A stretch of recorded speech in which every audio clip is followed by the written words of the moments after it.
Assalamualaikum warahmatullahi wabarakatuh. Selamat sore Bu, perkenalkan nama saya Vivin Umairoh dari Prodi Kebidanan Program Sarjana tingkat 1 kelas B semester 2 dengan NPM 2219201087.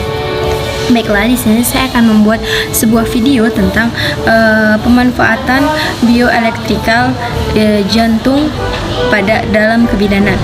Bioelektrikal itu biasa atau sering disebut dengan elektrokardiogram. Bioelektrika itu biasa sering dikenal dengan sistem listrik.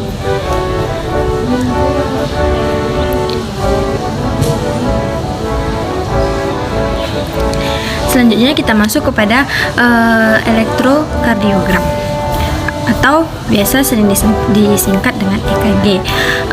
Anatomi dan lapisan pada jantung ini, anatomi dan lapisan pada jantung.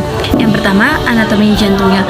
Jantung terletak di bagian korpus di media sternum dan dilindungi dengan sternum itu sendiri. Jantung terdiri dari beberapa lapisan, yaitu ada 3. Yang pertama endometrium, yang kedua miokardium, yang ketiga epikardium. Endometrium itu adalah lapisan dalam, miometrium adalah lapisan tengah, dan epikardium adalah lapisan luar. Di jantung terdapat beberapa katup. Yang pertama, katup pulmonari arteriola, katup aorta seminolaris, katup arteri pulmonalis, katup tricuspidalis, katup mitral, katup bicuspidalis, dan katup posterior arteriola. Selanjutnya, di jantung terdapat ada 4 ruang: atrium dextra, atrium sinistra, ventricle dextra, dan ventricle sinistra. Di dalam, sebelum kita masuk lebih dalam tentang kebidanan yang berkaitan dengan listrik jantung, sebelumnya saya akan menjelaskan tentang elektrokardiogram. Elektrokardiogram adalah alat bantu atau alat tes yang digunakan untuk menghitung atau merekam aktivitas jantung selama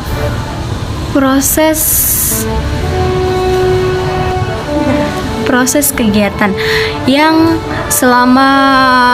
dalam proses selama kegiatan itu akan direkam menggunakan mesin pendeteksi impuls listrik atau biasa disebut dengan elektrokardiogram. EKG ini normalnya berkisar 0,12 sampai 0,20 detik menghitung dengan refleksor jantung. Baiklah, selanjutnya kita memasuki lebih dalam tentang kelistrikan jantung, yaitu sistem konduksi listrik jantung. Pada sistem ini terdiri dari otot-otot jantung khususnya yang termodifikasi dan mampu menghasilkan aktivitas listrik secara spontan dan mengantarkannya ke saluran bagian otot-otot jantung yang lain. Pada listrik yang dihasilkan ini akan menghantarkannya ke otot jantung secara cepat dan terkoordinasi. Selanjutnya, di dalam kebidanan pada listrik jantung ini atau elektrokardiogram listrik jantung itu biasanya ada penghitung frekuensi jantung. Yang pertama ada gelombang P. Gelombang P itu adalah gelombang pertama yang terlihat kecil, bulat, dan menunjukkan atrium kontraksi. Ya, atrium kontraksi. Selanjutnya yang kedua ada interval PR. Pada interval PR ini, jarak antara gelombang P dan QRS menghubungkan waktu selama gelombang bergerak dari atrium ke ventricle. Yang ketiga ada interval QRS. Pada interval QRS ini ada 3 diferensi gelombang P yang menuju ke kontraksi. Pada ketiga QRS itu berkaitan dengan gelombang P. Selanjutnya yang keempat ada segmen ST. Segmen ST ini adalah gelombang R jika antara gelombang S mengukur waktu permasalahannya. Mengukur waktu permasalahannya itu melalui perantara. Selanjutnya yang kelima ada gelombang T.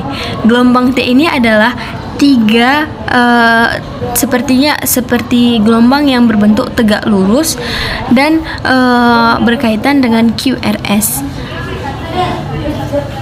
mengarah ke ventricle. Selanjutnya yang keenam ada interval QT. Pada interval QT ini diukur dari awal QRS hingga akhir gelombang T. Selanjutnya yang ketujuh ada gelombang U. Gelombang U ini adalah gelombang yang bulat, kecil dan mengikat gelombang T. Gelombang T ini mudah dilihat dan berjalan dengan lambat. Biasanya gelombang T ini gelombang T ini berkontribusi itu untuk mengikat dan menarik gelombang-gelombang yang lainnya. Sampai disinilah video penjelasan atau edukasi saya dan pemahaman saya tentang